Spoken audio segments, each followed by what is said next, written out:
Episode 1, the pressure gap. There's a moment that happens in meetings that almost nobody talks about. You're prepared, you know your material, you're not junior and you're not inexperienced. And yet, when the attention turns towards you, something changes. Not dramatically, just slightly. Your breathing shifts. Your thoughts speed up. You begin speaking a fraction faster than you intended. You add a little more explanation than you planned.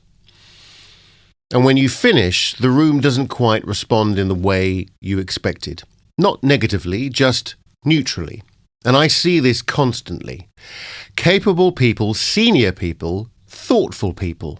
But under pressure, their signal changes. That gap between who you are at your best and how you come across when the stakes rise, that's what I call the pressure gap. And most people misdiagnose it. They assume it's confidence or preparation or personality. It isn't. If you're listening to this, there's a good chance that you've experienced some version of this. You're articulate in conversation. You can explain things clearly to a colleague over coffee. You're calm when there's no hierarchy in the room. But put you in front of a board or a leadership team or a client with authority, and something tightens. You might not call it anxiety, you might call it urgency or focus or pressure, but the shift is real. And I often see people under evaluation do one or more of the following. They start speaking slightly faster, they soften the beginning of their sentences, they add context before they state their main point. They finish sentences without quite landing them. None of this is dramatic. It's subtle. But influence is shaped by subtle things. The room does not consciously think they lack authority. The room simply feels less steadiness. And people respond to what they feel long before they analyse it. What's actually happening? Let's strip this back to something practical. When attention turns towards you, your nervous system registers evaluation. Not danger, not threat in the dramatic sense. Evaluation. Hierarchy, visibility, consequence. Your breathing changes first. Usually it becomes slightly shallower, slightly higher in the chest, slightly quicker. That small shift in breathing changes how your voice is produced.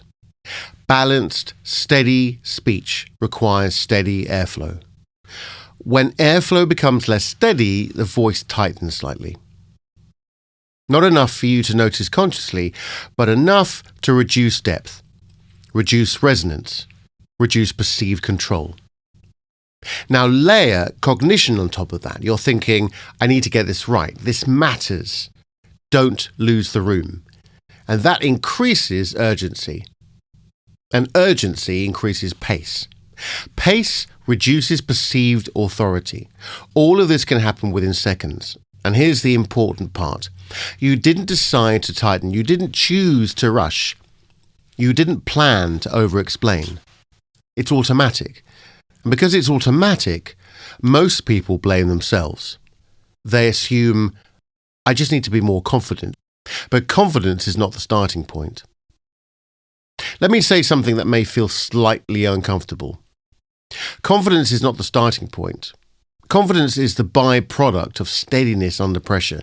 If your breathing shifts, your voice shifts. If your voice shifts, your presence therefore shifts. And if your presence shifts, the room responds differently. If the room responds differently, your confidence drops. And most people try to start at the end of that chain. They try to think themselves into confidence, but the real leverage point is earlier. Regulation first, signal second, confidence third. Let me repeat that. It's regulation first, which is your body regulating your nervous system. Signal, that awareness stage. And then confidence is third. When people tell me I just need to feel more confident, what they usually mean is I want my voice and my presence to stay steady when it matters. And that's trainable, but not by thinking about it more. The most common solutions I hear I need more preparation. I need to be more assertive. I just need to push through it. Preparation improves clarity of thought. It doesn't automatically stabilize your breathing under evaluation. Assertiveness without steadiness often sounds forced or sharp or unnatural. And pushing through usually increases tension. You can't solve a regulation issue with willpower. You can't solve a signal issue with more content. And this is why intelligent, high-performing professionals get frustrated. Because on paper, they are strong, but the transmission under pressure is slightly off. Let me give you something small to try. Not as a solution, but as a diagnostic. Think of a sentence you've said recently in a meeting. Something like, I think we need to reconsider this approach. Or, for me, the priority is delivery. Now, say it aloud, but say it in one breath. One clear idea, one breath, and then stop. No additional explanation, no softening, no justification. Now notice what happens in your body. Do you want to add more? Do you feel slightly exposed? Does the silence feel longer than it actually is? That urge to add more is important. Most capable professionals over-explain to reduce exposure.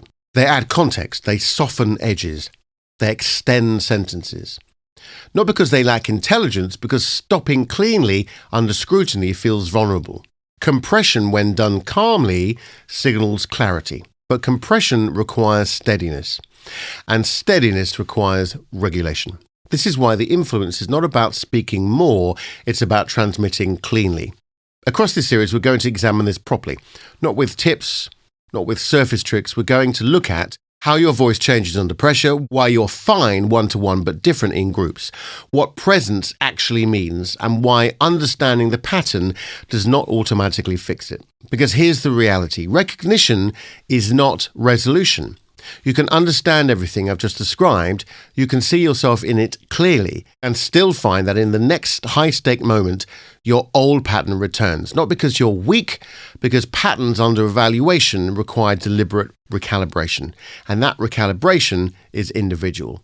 So some people rush, some flatten tonally, some overextend or over-context, and some withdraw slightly. Some tighten their throat, some speak quickly and then lose energy at the end. And this distortion profile is slightly different for everyone. That's why generic advice rarely solves it. For now, I don't want you to fix anything. I want you to observe. This week, when you're in a moment that matters, notice one thing. Does your breath change first? Does your pace increase? Does your sentence endings drift? Just notice. The pressure gap is not a flaw, it's information. In the next episode, we'll look more closely at the vocal shifts most people cannot hear in themselves, but others immediately register. And that's where this becomes even more precise. If you're recognizing yourself in this, you're not alone, and you're not imagining it. You're noticing something most people never name. I'll speak to you in the next episode. If you want to explore your own pressure pattern more precisely, there's a diagnostic on my site that maps this out. But for now, just observe.